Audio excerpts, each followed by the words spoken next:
Bienvenue dans l'émission Un artiste, une découverte. Aujourd'hui, nous recevons Maxime Ferrier, un artiste multifacette qui a déjà une longue carrière derrière lui. En effet, il a débuté dans le dessin politico-humoristique avec Ciné, puis a travaillé aux côtés de Jérôme Savary dans la troupe du Magic Circus pendant quelques années.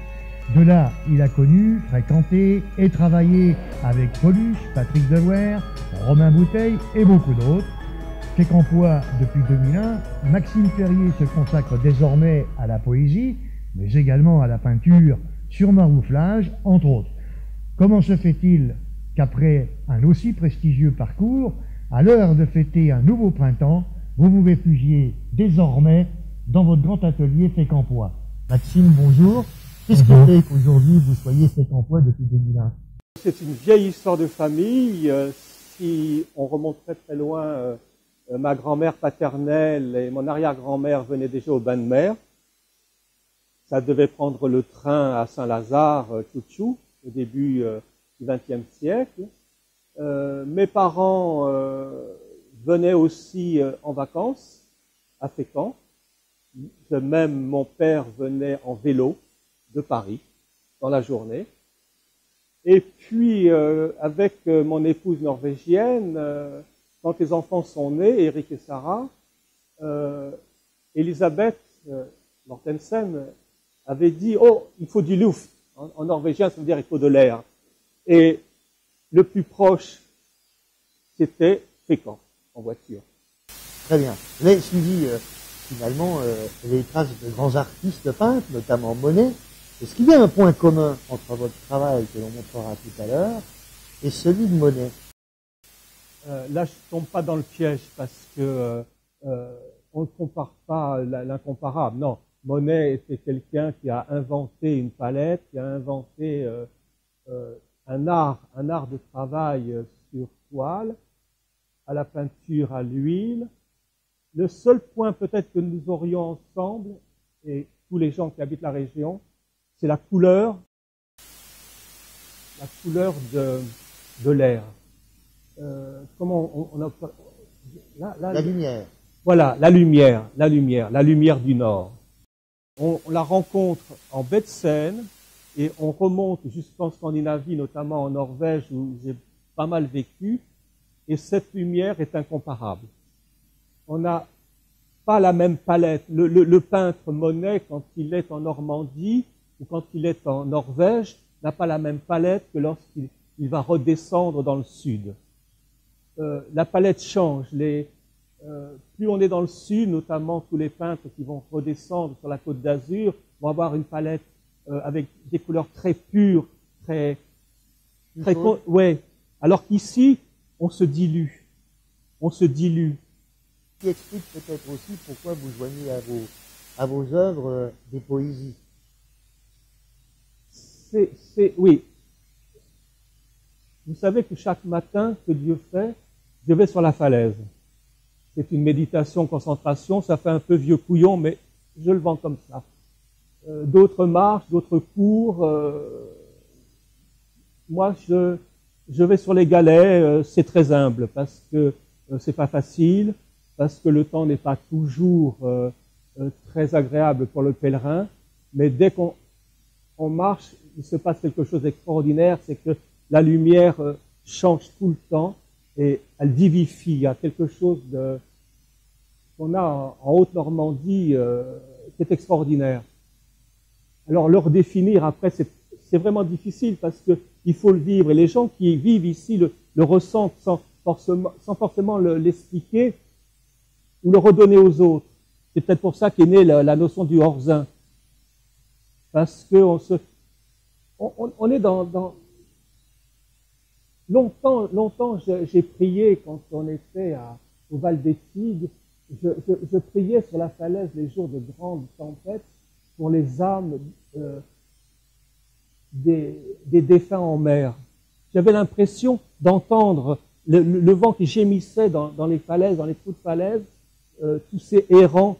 Et effectivement, alors à ce moment-là, vous avez en vous des mots, des petites illuminations, et mis les uns au bout des autres, effectivement, ça fait des phrases et des poèmes. Ces poèmes donnent de la lumière. Cette lumière, il faut absolument la redonner sur un support. Et le support que j'ai choisi, parce que aller acheter des toiles à gauche, à droite, c'est compliqué. Donc c'est du papier craft, de la colle vinylique et des journaux. Vous appelez le marouflage. Mais le marouflage existe, c'est-à-dire que vous avez tous les grands peintres ont fait des travaux sur toile ou sur papier, libre, sans être sur des cadres. Et quand l'artiste le désire ou les collectionneurs le désirent, on va maroufler, c'est-à-dire qu'on va reporter ses œuvres sur papier ou sur toile sur un support avec de la colle. C'est ça le marouflage. Moi, j'en ai fait un art dans la mesure où c'est d'abord extrêmement agréable, et puis quand ça sèche, c'est pas lisse. Donc la peinture, elle s'accroche, donc les bleus vont être plus puissants dans les trous, dans les alvéoles, le même bleu va être beaucoup plus clair dans les sommets, quoi. Je veux dire, c'est de la peau d'orange. Et c'est ça qui fait que ma peinture est un peu sympathique dans la mesure où je suis pas un très très grand peintre mais j'ai besoin de redonner ces émotions par la peinture et les lettres. Et effectivement, ces fameuses lettres poèmes que j'ai envoyées au monde entier pendant des années, mais comme tous les gens maintenant sont morts, divorcés ou séparés. Vaut mieux être divorcé que décédé d'ailleurs. C'est la même histoire. Alors, vous avez, je le disais en préambule, un parcours très éclectique. Oui. Et vous êtes passé également par le centre Pompidou, où là vous avez vécu une expérience quand même assez extraordinaire. Vous vous êtes occupé d'enfants qui avaient certaines problématiques de différence par rapport aux autres. Qu'est-ce que vous avez retenu de cette expérience-là? Je dirais un petit peu à la Françoise Dolto. Oui, là il faut revenir à Danielle Giraudy, qui a été l'initiatrice de l'atelier des enfants du centre Pompidou, qui après a été directrice patronne du musée Picasso à Antibes, enfin une très très belle carrière. Et on s'était rencontrés, j'étais au Magic Circus, j'étais Maxoche.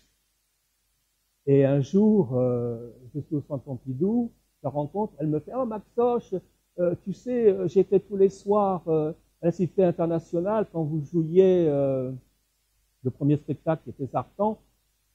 Est-ce que tu veux venir à l'atelier des enfants faire des interventions le samedi ?»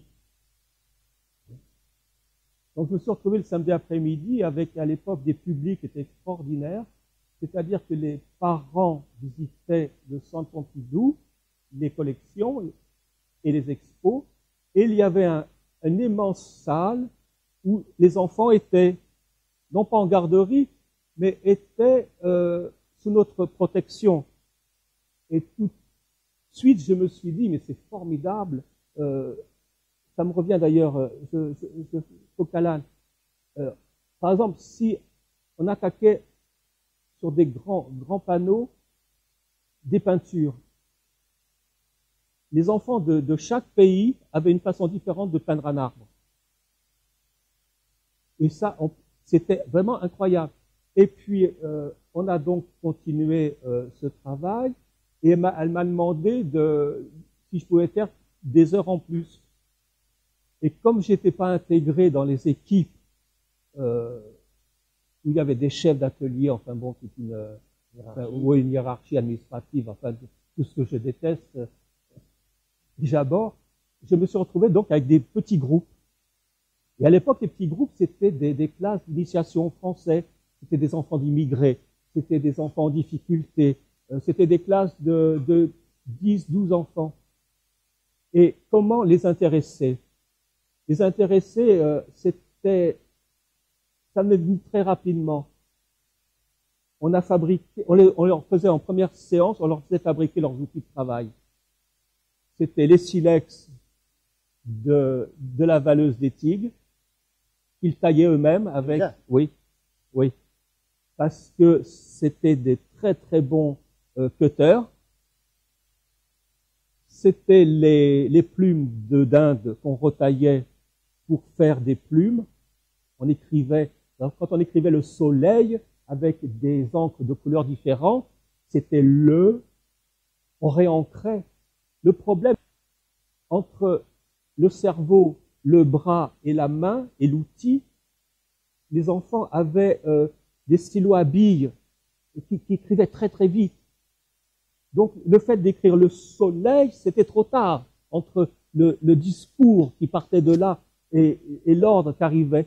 Et par contre, si on avait le calame, c'est-à-dire un bambou biseauté qu'on trempait dans des encres, qu'on fabriquait soi-même avec des terres naturelles, de l'eau, un peu de colle, éventuellement, si on voulait garder en mémoire un texte. Donc on arrivait à écrire très, très facilement. Les enfants revenaient à la plume avec toute cette patience, ce temps. Et si un enfant disait Maxime, parce que à l'époque, on s'appelait par les prénoms, mais on se vouvoyait. Moi, j'ai toujours vouvoyé les enfants. J'ai trouvé ça quelque chose qui leur était jamais arrivé. Vous voyez. Et quand un enfant me disait « Oh, Maxime, regardez, ça fonctionne pas », je lui disais « Mais qu'est-ce qui fonctionne pas ?»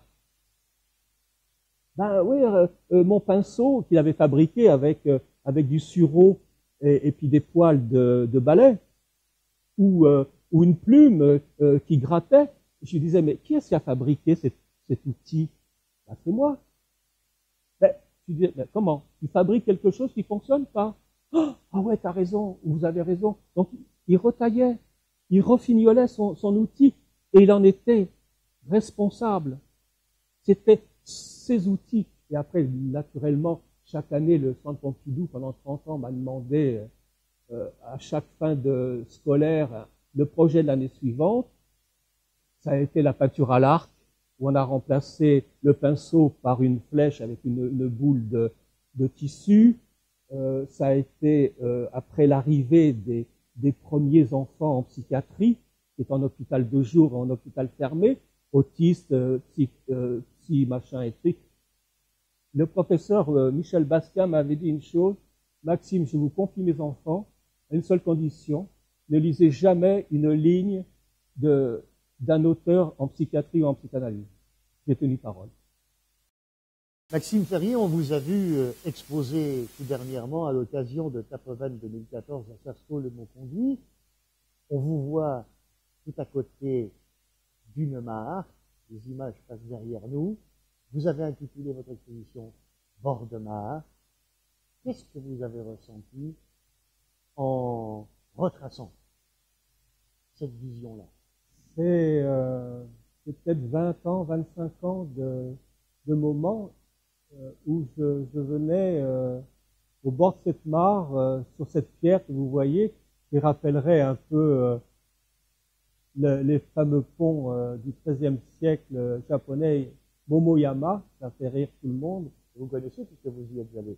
Oui, j'ai eu la chance d'aller à Kyoto et de revivre Mishima avec le temple d'or et compagnie, oui, bien sûr. Et cette mare, oui, c'est ça. Il y a 17 au Hall Tagore, et qui a été donné en hommage à Rabindranath Tagore, cet écrivain poète indien. Et il y en a, combien on avait? 9 dans le hall Yedi Menuhin. Alors ça, je précise qu'on est dans les lieux de Tapovan. On est dans les lieux de Tapovan, qui ont oui. été créés par Kiran Diaz, dont on a fait Oui, oui. précédemment une émission avec sa compagnie. Et oui, c'est ça. Et donc, pour en revenir, j'ai accumulé des images. Et un jour, c'était l'année dernière, d'ailleurs en septembre, j'ai dit, il faut que je mette ça sur papier, il faut que je mette ça en couleur. Les textes ne sont plus suffisants pour moi en tant qu'artiste qui avance dans ma vie. Donc je me suis dit, on va peindre ça. Alors j'ai commencé par 1, par 2, par 3, et puis je me suis souvenu des jours de tempête des jours de grand beau temps, des jours où j'étais heureux, des jours où j'étais triste. Et j'ai essayé de redonner à chaque fois ces émotions. Très simple. Et en même temps, j'ai voulu honorer ce lieu qui, quand on est arrivé il y a 25 ou 30 ans, c'était vraiment une cour de ferme, très triste.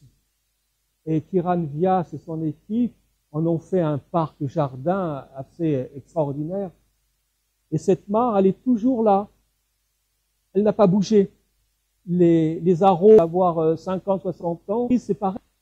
Et je me dis, mais qu'est-ce que c'est faisable quand même d'être dans ce lieu en Normandie. Et puis, même à la fin de l'hiver, je vais chez Kiran, je dis, alors, vous en êtes où? Ça va pousser? Les fleurs, ah, il y a du bouton, il y a... Et puis il y a les petits poissons rouges que j'avais mis dans l'eau il y a 25, 30 ans, qui étaient grands comme ça, qui sont toujours grands comme ça, il n'y a pas d'eau. Et qui sont devenus noirs, parce qu'il y a une dégénérescence, enfin, je sais pas, dans les mots croisés, on appelle ça des ides. Et pour en revenir à votre... Quand même, au contraire, ils doivent avoir beaucoup de mémoire, celui-là. Oui. Et puis, je me souviens, il y a quelques années, il y avait une couleuvre qui faisait tout le tour de la mare. Et chaque fois qu'elle passait, je la prenais, je la regardais, je lui parlais, je la remettais dans l'eau, et elle repartait. Et pendant tout un été, je la prenais à chaque fois que j'étais au bord de la mer, et elle me connaissait. Et elle continuait à tourner autour de la mare. Elle a dû être mangée sûrement par un héron ou recevoir un coup de râteau. Alors, vous avez, au travers de ce que vous nous expliquez, on sent que vous avez une grande expérience de la vie, c'est normal, puisque vous avez côtoyé aussi les plus grands dans ce milieu-là. Vous avez côtoyé Colline, vous avez côtoyé Patrick Devers, et pour ne citer que ceux qui sont peut-être les plus connus, mais vous avez vécu aussi la vie par les deux bouts, et vous êtes lié plus maintenant encore, me semble-t-il, à la nature. Quels sont vos projets dans l'immédiat, Maxime? Les projets dans l'immédiat, c'est déjà de digérer cette exposition, parce que quand 9 mois de travail quittent l'atelier, il y a un grand vide. Ce vide, il faut le combler. Donc, vous avez l'impression d'être orphelin. Oui, puis je suis pas bien là-dedans, je suis pas bien, je veux dire, je reconnais, c'est parti, qu'est-ce que vont en faire les autres, leur regard, et puis vous vous rappelez quand on avait monté l'expo, je vous avais expliqué qu'il y avait des peintures qui n'allaient pas ensemble, donc il fallait les changer de place parce que deux peintures, on sentait qu'elles n'étaient pas bien l'une à côté de l'autre, donc il faut tout le temps changer dans l'expo les peintures parce qu'elles s'ennuient ou elles s'agacent. C'est un peu, elles ont un peu un sentiment humain, quoi. Donc voilà, c'est ça. C'est qu'est-ce que ça va devenir? C'est plein d'espoir. Je veux dire, la prochaine expo sera une exposition qui s'appellera Célébration du Om. Vous savez qu'en Ayurveda, il y a ce son qui est Om. Nous, on a Alléluia ou des choses comme ça dans nos religions occidentales. Om, c'est un son primordial. D'abord, c'est la Trinité. C'est A, U, M. Comme chez les Indo-Européens, on a la Trinité du prêtre, du guerrier et du travailleur laboureur. On a la Trinité chez les chrétiens. Le Christ, le Dieu, le Saint-Esprit. Donc, moi, effectivement, je vais travailler sur le son Om avec des poèmes que je pique tous les matins quand je suis sur la falaise à caresser les barbelés ou au pied de la falaise dans les galets. Donc ça, c'est... Oui, c'est ça. Je fais à peu près tous les jours le casino, Grinval les escaliers, et je reviens par la ferme d'argent et je caresse les barbelés. Et je redescends. Je fais ça à peu près tous les jours quand la marée le permet. Parce que maintenant... Ce qui est très drôle dans votre expression, c'est que au 70e anniversaire du débarquement, vous arrivez à considérer que les barbelés, on peut les caresser. C'est une vision de J'avais, la oui, vie j'avais, qui est quand même extraordinaire. j'avais écrit un poème il y a pas mal de temps où je disais que les barbelés pleurent, surtout après la pluie. C'est bien trouvé. Ça fait partie de ce travail que je vous ai présenté là, mes repentirs, mes fameux repentirs, les lettres poèmes que j'ai envoyés un peu dans tous les coins du monde pendant des années et des années. Et pour en revenir à cette mare, je pense que c'est bien d'honorer un lieu. Vous savez, quand on repense à tout ce qui s'est passé en Occident, toutes les chapelles, toutes les basiliques, tous les lieux du christianisme ont été construits sur des autels païens. Il y a encore très peu de temps, chaque source avait un nom de saint. Chaque source apportait quelque chose. Chaque pierre, quand on arrivait à une branche de 2 chemins, on avait un calvaire. Tout ça, ça remonte aux Celtes, aux Gaulois, aux chrétiens. C'est la même histoire en définitive. Donc, honorer cette mare, et si cette mare était habitée, et si cette mare m'avait donné cette joie d'être auprès d'elle jour et nuit, parfois, vous vous rappelez, il y a eu des pluies, des tempêtes, il y a eu des moments extraordinaires, et je me souviens des soirées où il tombait des cordes, et puis on avait l'eau qui était complètement, comment on dirait, troublée, agitée, oui, comme si on était en pleine mer, comme si on sortait sur la pilotine la Rollon. Et du coup, la mare est indéracinable. J'espère pour elle, parce que vous savez, ces grands êtres-là, plus les travaux pour arroser les hortensias du parc-jardin, donc elle va exister. Maxime Ferrier, en vous écoutant, vous peignez du bonheur, vous parlez du bonheur. Et finalement, on sent quand même que vous êtes quelque part un écorphésiste. Pourquoi je suis un écorphésiste? Peut-être que j'ai trop aimé, peut-être que j'ai trop aidé, et j'ai pas trop senti de retour. Pendant très longtemps, j'étais très fier et j'avais toujours un pouvoir de ne pas être avec les autres tout en étant avec les autres. Pouvoir de refus. Mais maintenant, c'est vrai qu'avec le fait d'être seul, de vivre seul dans ce grand atelier, j'ai des fantômes qui reviennent. Il m'est arrivé d'ouvrir des cantines avec des photos qui me rappelaient des choses. Et effectivement, j'ai un peu du mal avec le passé parce que je pense qu'il faut du passé. Il faut être présent et il faut être dans l'avenir. Vous aviez un monsieur en blanc qui disait « N'ayez pas peur ». N'ayez pas peur. Il s'appelait... Je pense que vous parlez de Saint-Pierre. Non, ni Saint-Pierre et Miquelon pour vous, non. Oui, c'était Jean-Paul II. Ah. C'était Jean-Paul II qui disait « N'ayez pas peur ».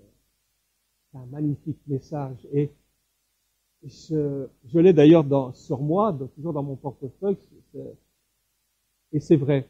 Non, quand vous avez raison de dire, c'est vrai que quand je m'exprime avec des gens en qui j'ai confiance, comme vous, on se connaît depuis très peu de temps, mais on a fait quand même un bon chemin ensemble sur des thèmes, sur des valeurs.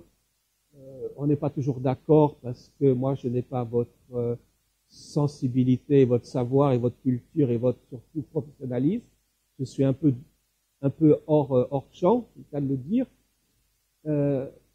Non, c'est pas ça. J'aimerais que ça soit mieux. Et puis tous ces gens qui vous apportent la bonne parole avec leurs livres et choses comme ça, je les déteste. Je les déteste. On n'a pas besoin de saints laïcs. Il y a des choses tellement évidentes. Regardez Saint Jean, le Christ, dans la femme adultère. Il y a tout. Il y a tout. Tout ce qui se passe en ce moment. C'est écrit dans la femme adultère. Et d'ailleurs, pour finir notre rencontre, quand le Christ se lève et que la femme est libérée, il n'y a plus personne sur la place. Et il a dit plusieurs fois que celui qui n'a jamais péché me lance la première pierre. Il s'éloigne et tout d'un coup, il y a une pierre qui lui siffle aux oreilles. Il se retourne et il fait « Maman ». Maxime Ferrier, merci. Et puis surtout, bon anniversaire. Oui, oh bah je déteste ça. Ça me porte pas chance, les anniversaires. Je déteste les anniversaires. Mais je le prends. Je le prends parce que c'est formidable d'avoir à ce moment-là 2-3 copains qui se rappellent que vous êtes, oui, vivants. Combien cette année encore on a regardé Jérôme Savary, Alain Crombec, ces gens de théâtre extraordinaires, bourrés de talent, qui encore avaient des choses à dire. Et puis on est là.